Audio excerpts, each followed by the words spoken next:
Welcome to The Terrible Take, a mini podcast telling Steelers Nation what's on our mind. I'm Dave Bryan.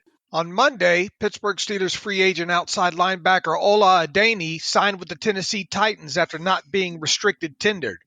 Was the loss of Adeniyi in free agency a huge surprise? No, not really. That said, with the Toledo product now off to Tennessee, the Steelers' depth chart at the outside linebacker position surely doesn't have much depth on it at all behind starters TJ Watt and Alex Highsmith. In fact, all the team has at the time of this take is Christian Kuntz, who bounced off and on the practice squad last season.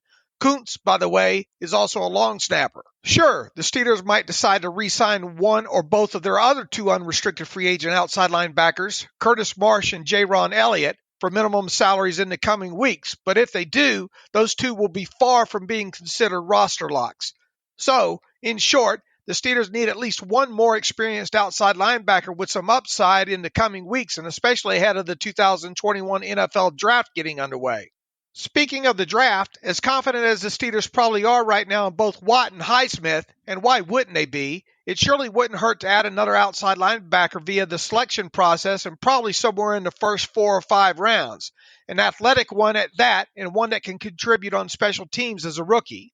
The 2021 draft class is littered with these types that would fit the Steelers' needs, and a few of them even took part in the Senior Bowl this year.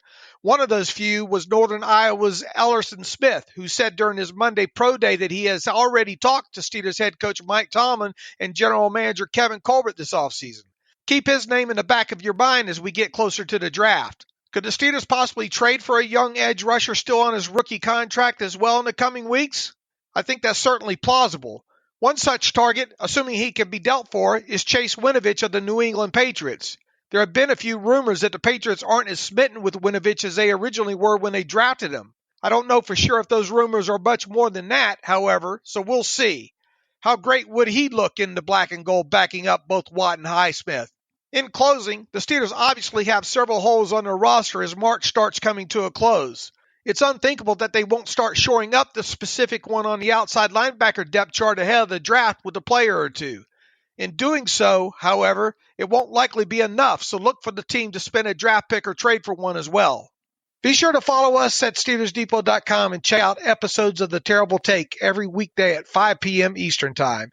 And check out The Terrible Podcast with myself and Alex Kozora every Tuesday and Friday.